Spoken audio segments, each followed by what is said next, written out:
Mr. Leong, taking this steroid make me look very ugly. What can you do for me? I don't think it is the steroid that's making you ugly, huh?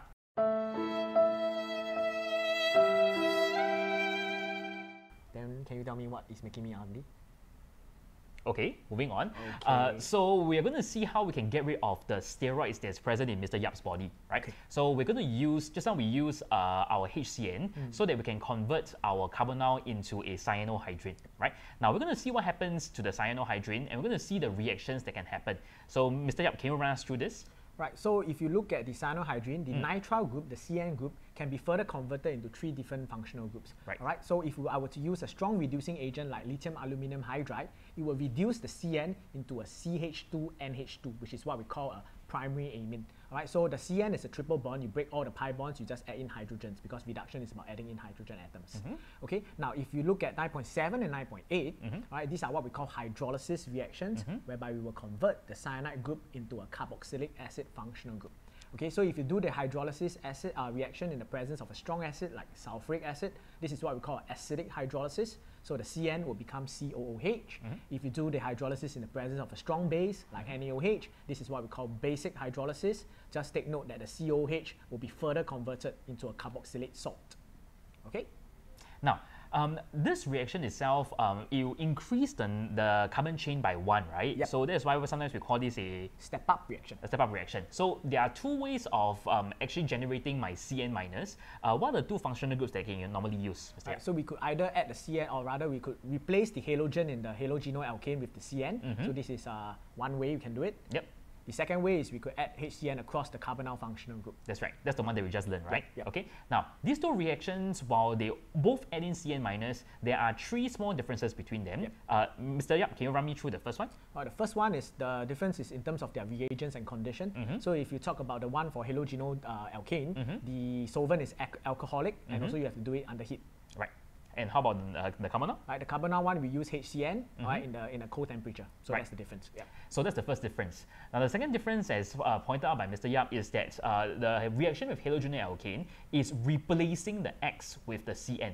And that is going to be a nucleophilic substitution reaction.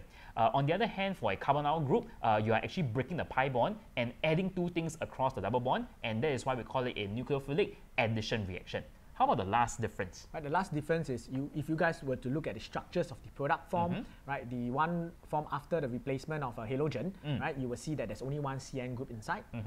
Okay, but if you add the HCN across the carbonyl group, you will get what we call a cyanohydrin, whereby there's a CN group and an OH group bonded onto the same carbon. That's right. All right. So now we're going to take a look at a reaction that is very specific for carbonyl compounds. Okay, this is a reaction with this thing called 2,4-dinitrophenylhydrazine. Now it's very mouthful, but in short we can call it 2,4-DNPH. Right.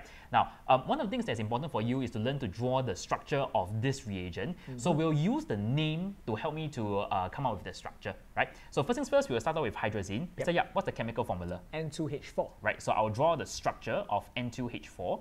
The next part is going to be using the idea of phenol. So what is a phenol? Phenol is a benzene ring. It's not a phenol, right? It's just a benzene ring. So I erase one of the H and I replace it with a benzene ring. Okay, and finally we'll end up with a 2-nitro, dinitro, right? And the 2,4 actually represents the positions of the nitro group. They are in the second position with respect to the hydrazine. So this is number 1, this will be number 2, and of course on the 4th position, which is on the opposite side.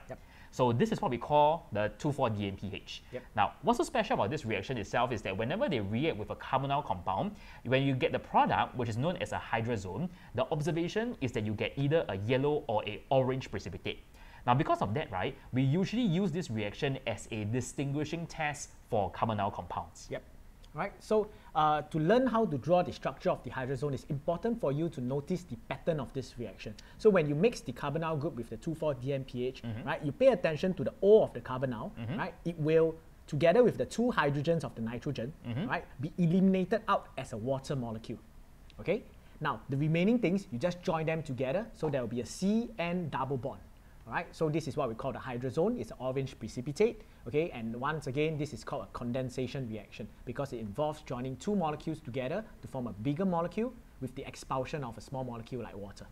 That's right. Okay. Oh, Mr. Yap, yes, getting ready for your weightlifting competition, huh? Cannot tell I'm already? Right, I'm sure you'll crush this. I'm sure too. Okay, but do you know that just now I noticed that you were taking steroids, So do you know that this competition, right, doesn't allow any performance enhancing drugs?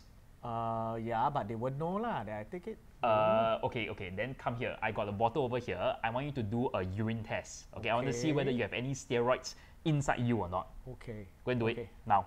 Okay, give me 1 minute, guys. Okay.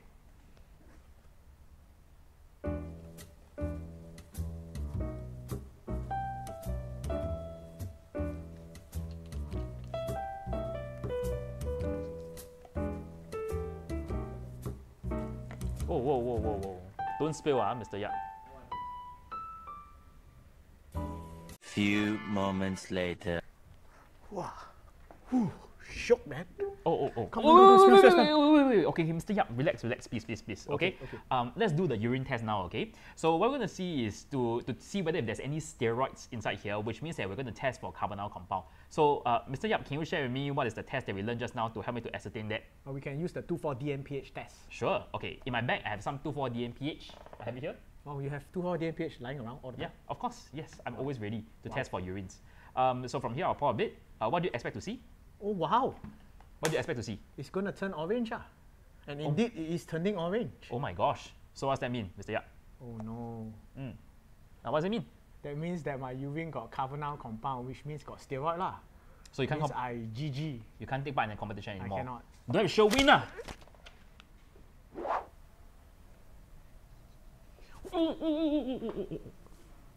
Guys, this is the effect of chloroform. Hey, Mr. Yap, we're doing iodoform, not chloroform. Oh, yeah. Hey, bro, wake up.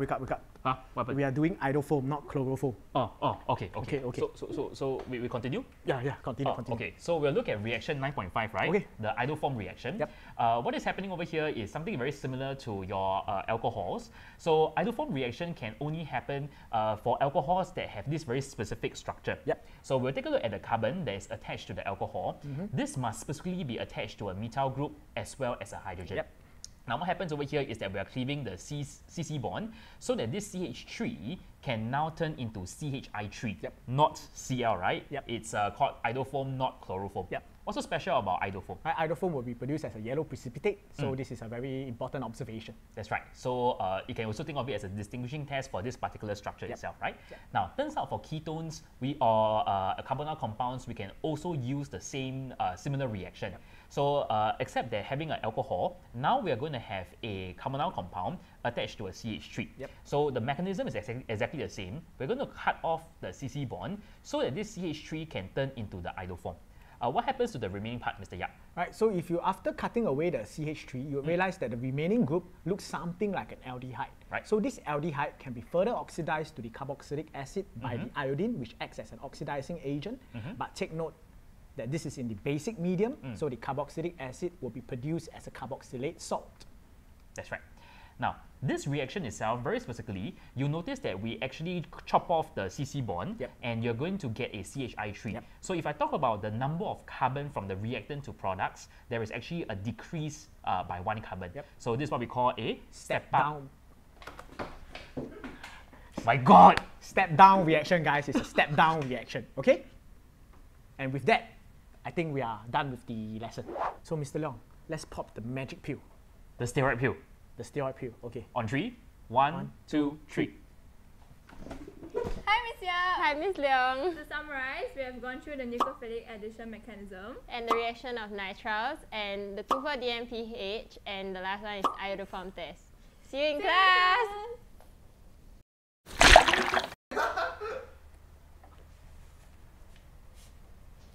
Can you don't rip off my hair? It's very little already, okay? That's what I said. GG.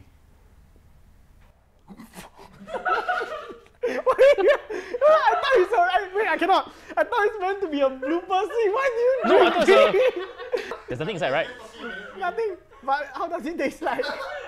Because you diluted it in water, right? It's only, I put a little bit on you. Oh, okay. You didn't do anything inside, right? No, we didn't. I didn't taste anything lah. I was trying so hard to hold in my laughter, man.